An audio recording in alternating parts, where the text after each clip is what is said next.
यह कहानी हमें साहस, आस्था और बलिदान की गहरी प्रेरणा देती है। एक व्यक्ति जिसने अपनी धार्मिक आस्था के लिए अत्याचार सहते हुए भी ईश्वर के प्रति अपनी निष्ठा नहीं खोई, उसकी दृढ़ता हमें सिखाती है कि सच्चा विश्वास किसी भी परीक्षा में खरा उतरता है। यह कहानी इस प्रकार है। जब यीशु ने कहा, तुम मेरे साक्षी बनोगे, तो ग्रीक में साक्षी का शब्द मार्टर्स है, जिसका अर्थ है शहीद। इसका मतलब है कि हमें लड़ाई के लिए तैयार रहना चाहिए। लेकिन कुछ लोग कह सकते हैं कि यह हिंदुस्तान है, यहां लड़ने की जरूरत नहीं है। अब मैं आपको एक कहानी सुनाना चाहता हूं जो शायद आपने पहले सुनी हो।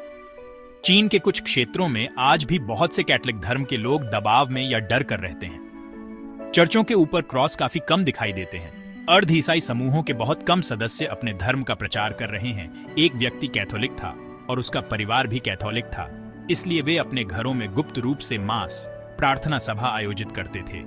वे केवल यूखारिस्ट, ईश्वर का भोज के लिए अपने जीवन को खतरे में डाल देते थे।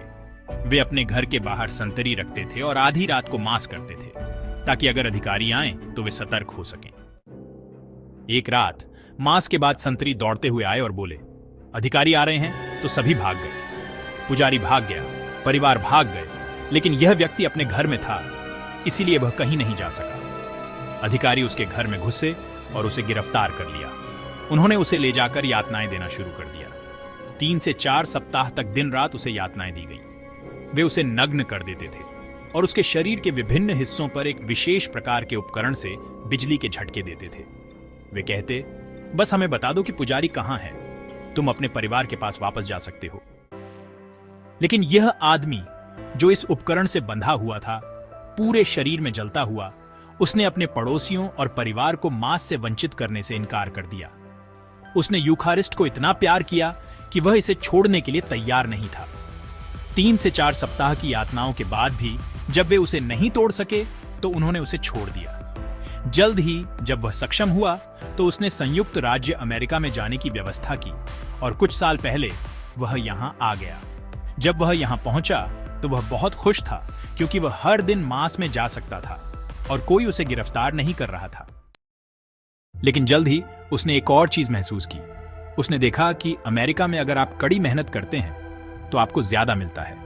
उसने सोचा, मैं अपने परिवार के लिए अधिक देना चाहता हूं, मैं अधिक करना चाहता हूं। इसलिए जल्द ही उसके पास दैनिक मास में जाने का समय नहीं था। समय बीतने के साथ उसने कभी कभी रविवार का मांस भी छोड़ना शुरू कर दिया। एक और साल बीता और वह केवल क्रिसमस और ईस्टर पर मास में जाता।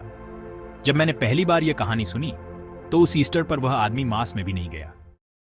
और यह उस संस्कृति ने किया जो यातना और कम्युनिज्म नहीं कर सके। यातना उस आदमी के यूखारिस्ट के प्रति प्रेम को नहीं तोड़ सकी, लेकिन हमारी संस्कृति ने बिना किसी प्रयास के इस आदमी के यूखारिस्ट के प्रति प्रेम को छीन लिया। दोस्तों, हम एक लड़ाई में हैं और यह समय है लड़ाई का। यह साक्षी होने का समय है। यह कोई नई कहानी नहीं है, यह एक पुरानी कहानी है। जब चर्च को फिर से जगाने का समय आता है, तो भगवान हमेशा संतों को उठाते हैं। यह शहीदों का युग है।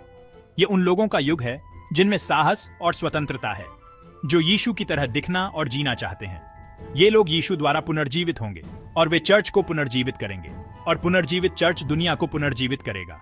अब काम करने का समय है। यह कहानी मुझे बहुत प्रेरित करती है और मैं इसे आप सभी के साथ साझा करना चाहता था। यह कहानी हमें यह सिखाती है कि चाहे परिस्थितियां कितनी भी कठिन क्यों न हो, हमारा विश्वास हमें हमेशा मजबूत बनाए रखता है। उस व्यक्ति ने अपनी आस्था को कभी कमजोर नहीं होने दिया और यह याद दिलाता है कि सच्चा प्रेम और समर्पण कभी हार नहीं मानता। आज हम उस साहसिक व्यक्ति की प्रेरणा से अपने जीवन को बेहतर बनाने की दिशा में कदम बढ़ा सकते हैं। प्रार्थना। हे प्रभु, हमें उस व्यक्ति के समान अटूट विश्वास और साहस प्रदान करें, जो अपने विश्वास के लिए हर कठिनाई का सामना कर सके। हमें अपनी आस्था में दृढ़ता से टिके रहने की शक्ति दें, ताकि हम हर परिस्थिति में आपके प्रेम और सत्य के मार्ग पर चल सकें। आमीन। जय मसीह की।